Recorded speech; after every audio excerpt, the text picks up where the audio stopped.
So first, let's go around and introduce ourselves. So say your name, pronouns, and why you want to be an academic parent. I'm Fiona, she, her, and I'm not an academic parent, but I like helping people and I like making new friends. Keisha.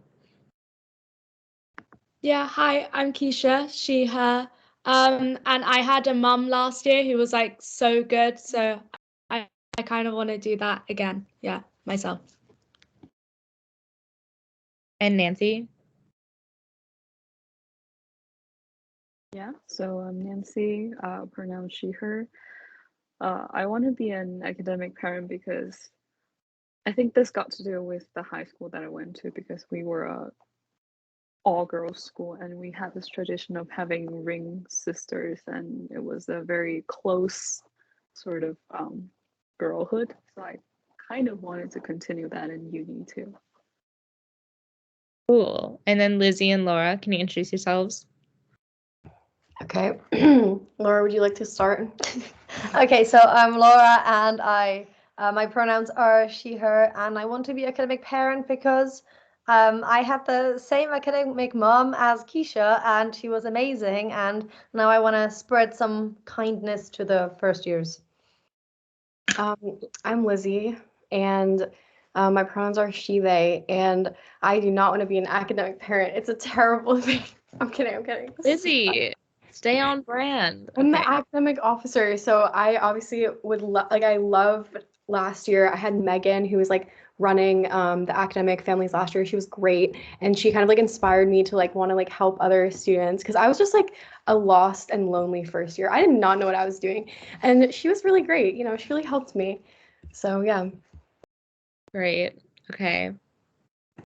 Okay, sounds great. If anyone else comes in late, we'll make them do that too. Also, is anyone doing like a course that's not history of art or like a joint honors? I'm doing fine art. I am. What are you doing? I'm doing joint in history of art and English lit. Cool. I wish I was doing that, honestly. Yeah, I think that's good to know because like some of the children might be like the MAFA, like that fine art program is quite like weird and specific. So yeah. Yeah, we're gonna try as hard as we can to like match. Oh, it is a match. Yeah, it is matched accordingly as much as possible. Yeah. That's good. Okay. Do your fonts ever mysteriously change and you don't know why? It's really unsettling. This is a problem only I have, but that's okay. Sorry, I totally changed your PowerPoint, Lizzie. The content is the same. I just made it look different. It's just I just don't really like Arial. It just makes me like uncomfortable. I just can't take it. I'm sorry. I just needed to change. Like it wasn't Arial. It was Helvetica. Wait, okay, you changed the font? Wasn't it for me? Changed the font? Oh, so it wasn't the robots. It was Lizzie. Okay, never mind. That makes sense. I thought when I just downloaded it, it like changed font for no reason. Sorry, I've had weirder things happen. But on to business. We're recording this. So what do I do? So as an academic parent, you should be responsible, supportive, and kind to all your children, which I think that's kind of why you joined this, because you have had that experience before and you want to give that on to other people. So first action point, create a group chat for your family. This will just be the easiest way to contact everyone. A lot of people use Facebook Messenger, but you're welcome to use WhatsApp or any other application that you want to use to make a group chat. And then be active on that group chat. You're the parent, you're leading this. So you should be the one kind of starting conversations, sharing things. If you see like a new exhibition opening or something, like share that and be like, hey guys, this is cool. And then also they will probably send questions on that chat. So try to answer those and keep like, don't put it on mute. Along with this, once you've created a group chat, then you should plan an introductory meeting. So you should find a time that works for everybody and just do a little Teams meeting like this. Or if everyone's super keen, do an in-person meeting. Or kind of do an in-person meeting to follow up the Teams meeting. Depends what you want to do. You're the parent. You can kind of guide yourself. And then you should have an in-person meeting. I recommend going to a cafe, some kind of like study kind of space. If people want to, you can also go to a pub. Keep in mind that not everyone drinks alcohol, so you want to make your thing as inclusive as possible. I recommend also messaging everyone individually and seeing how they're doing and trying to get to know them one-on-one as well as a group. And then try to answer their questions and give advice and reassure them that it's fine. And if you get questions or you're unsure what to do, come and ask us. Also, I was an RA for like 2.5 years. So a lot of this training is like also just RA training. So if you have any questions about how to like help first years, I've done it a lot. Okay, so look out for your own assumptions. Everyone like comes from different places and we all have our own kind of assumptions and unconscious biases. So you probably already know about this since you study art history. Most of art history is about like how people perceive things and what their assumptions are. So just when you meet new people, of course, we all come to different places. This is kind of a given, but also, Lizzie, if you want to say anything, feel free to just jump in and interrupt me. Yeah, can I have a quick jump in Go bit? ahead. So a quick jump in bit is that just it is often the things that we kind of don't sometimes realize that can be classified as microaggressions. And I hate saying this. I don't feel like anyone needs to be told this, but I just feel like it should. Just in case. Yeah, it should be somewhere in this recording that the fact that someone tells you that they're the first person in their whole family to go to university and you just make a slightly weird face that you don't even realize you made, that can be considered a little microaggression from them, and it could make the thing uncomfortable. Or the lecturer talks about visiting, I don't know, Tate, and someone goes, oh, I've never been to Tate. Just everyone comes from a completely different background, so just make sure you're as kind and as nice as possible, because sometimes we don't really realize that we might be giving slightly weird looks or something. And then the second part is that most of first year is a big transition for a lot of us. We go from high school to university. The teaching style is completely different. We move away from home. We suddenly have to do our own groceries and clean our own bathroom and crazy stuff, right?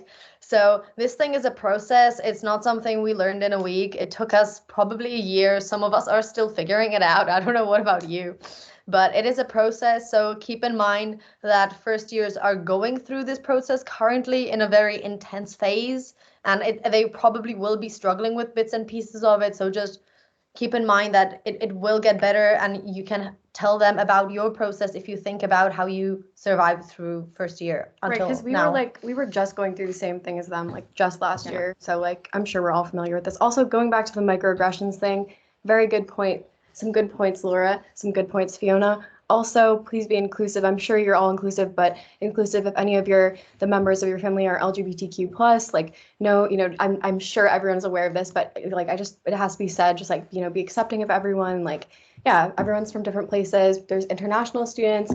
Not everyone has the same like experiences as you. So just like keep that in mind. Mm-hmm. Yeah. Thank you, Laura and Lizzie. Really good examples and points. Yeah, I found like one of the best things about university is meeting people who are different than you. And also like when you're with your friends, you might act certain ways that like your friends understand, but when you're meeting very new people, your like mood and facial can be like really weird and like not communicate well. So I always find like make sure your communication is like clear and effective. And then also just like you already seem like lovely, nice, welcoming people, but come at it in like the nicest, most welcoming way. We were like, oh, you haven't heard of Tate Modern? Oh, it's this great place. If you have a chance, you should go to London. Like, I always find like even if someone kind of is in the out group or the other in a situation, there's like, especially with art history, like within that scope, there's lots of ways to kind of like signpost and welcome them into that, rather than being like, oh my God, that's so weird. You've never seen Ghostbusters or something silly, like these are like silly examples, but okay, I think you get it. And also the university has resources on trainings and all of this kind of stuff if you're interested in that. So moving along. So as I mentioned, you should schedule a meeting. So here's some suggestions. You could meet in the ECA cafe. There's also a space next to the cafe called the Albertina that's open all the time, and in lunchtime that's still available even when like the cafe might be crowded. Also, you might have a study session where, say, you're at the library, but let's have a study break where we kind of chat outside the library or in the cafe about what we're working on. Go to the student union. They have lots of bars and cafes. Take a walk around the meadows. Say, like, let's all meet here and just take like a short walk around. That's really nice, especially in the winter where like we're all like at our desk just working all the time. It's nice to just have a excuse to leave the house and walk around. I like to do these in the morning often because that kind of like kickstarts your day. It forces you to like get out of bed and get dressed, and then you can have the rest of the day to like work on stuff. And then go to a museum or gallery. We study art history, and oftentimes we forget that like we can just go see it. So say if there's a new exhibition opening that you want to see, but you're not sure who to take your academic family. And then also, you know, Big Cheese, always a classic. Oh yeah, and I just want to add, like, we're not expecting to like do this like, you know, all the time, like do these meetings. Just like, you know, once every, like I would say like maybe like once a month, just like try to check it. I would check in like maybe every 2 weeks if you can, every month definitely. And maybe like try to do one of these things like every month, just like, you know, make your family feel welcome, your children feel welcome, like, you know, try to get to know each other. Yeah, and also like, you know, when like essays and exams are coming up, I think that's when you should make sure to give more support and check in more. Like at the beginning of the semester, it might not be, say in January when we come back, might not be as like stressful, but then as we get into like March and April, definitely make sure that you're checking in and make sure that they know that you're around. Even if you're not seeing each other a lot, make sure that they know. And also I'd say, if you see an event that looks cool, like an online talk or something, forward that link, share that, kind of motivate them to kind of add to that. And that leads us kind of into academic life. So academic questions, this is just based off your personal experience. Make sure that when you give advice, I think this is obvious, but if they ask, that like your advice is based on your experience and it shouldn't come before what their tutor tells them to do. We as a student society, we're just students, we're not the department. So we have a different point of view. And then also, if you're not unsure, check Learn, check the handbook. Often I've found in so many group chats, someone asks a question and like it's information that's just available on Learn or like in the handbook, but like they just didn't check it because they're frazzled or like they don't know how to find it. So like oftentimes the answer to a question will just be available if you do some searching, or ask us, ask a tutor. I've been at ECA for like going on 5 years, so I know where most things are. I know a lot of the staff members. But yeah, ask. If you don't know, always ask. You don't have to feel overwhelmed. And then in social life, I've already kind of mentioned this, like one of the things that academic parents can do is connect the students to each other. So kind of encourage your children to do things together and go to places where they can meet other people. History of Art Society is all about connecting people. So that's really the goal. And but also you're not their therapist. So if you're comfortable with them telling you about their personal life and problems, by all means listen. But if they need more help, definitely refer them to some of the university support services. And here's a list of some. Can I just say something about that, Fiona? About the last slide, if that's okay. Like this shouldn't be an issue at all, but if you ever are in a position where like your academic child is like, you can kind of sense that maybe they need some extra support, or like, you know, they're asking you a lot of questions and it's becoming like a big burden for you, like please let us know. And we will like, you know, help you like figure out what the next steps are. If you're ever unsure, just like let us know. But like I don't think that should be an issue, but if it ever is, like let's just, you know, This should be fun for Yeah. you. It should be fun for the children. So if it stops being fun and Yeah. nice, then tell us and we'll figure Yeah. something and out also together. like not to scare you, like this isn't gonna happen, but like if it does, you know, just Yeah. Also, as a rule of thumb, always refer people to their personal tutors, because the personal tutors can answer any academic questions, or they know how to signpost to any of the university services. And then here's a brief overview of university services. So there's kind of just like general information, careers service, health and well-being, student disability service, Institute for Academic Development. These are all things that are helpful. And also if you go into health and well-being, there's a lot of kind of branch out links of things that you probably haven't even heard of that are ways you can help yourself or find help or kind of find community and things like that. Like a thing I found lately is like they're doing these like health walks. You can like meet like once a week and just go on a walk with like some nice people. And it's like kind of cute and random, but like university has a lot of support services, but sometimes because we get too many emails, like we don't know about them. So definitely look out for those. And then keep in mind to stay active. And also if your life changes and you realize you can't be an academic parent anymore, tell us. Please don't just like disappear and like stop replying to messages. If you realize actually this is too much, you need to focus on other things, just let us know and we can like reassign your children to another family. So this is totally fine. Like it's a volunteer position. So don't feel bad about this. And if you have any questions at all, contact Lizzie or the society in general. Yeah. And so just to summarize, make a group chat, schedule a meeting, be friendly, ask questions, be curious, listen. Any questions and whatnot? Oh, wait, just one more comment to go back to the last slide.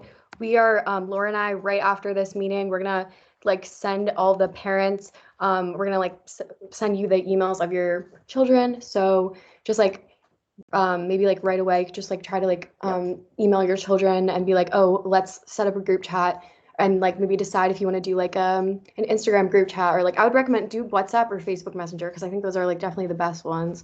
I personally think that Facebook is a good one. I used that last year for mine. So And we'll send you this presentation Yeah. as well. yeah, I'm But also WhatsApp is also owned by Facebook. So if you want to use a different app, you're also welcome to. Like Signal or Telegram or something. Do whatever you want. Send Whatever works well. Or WeChat is fun. Like, yeah. There's lots of messaging apps that aren't owned by Mark Zuckerberg. That's just my hot take. Are you guys Okay. excited to meet your children?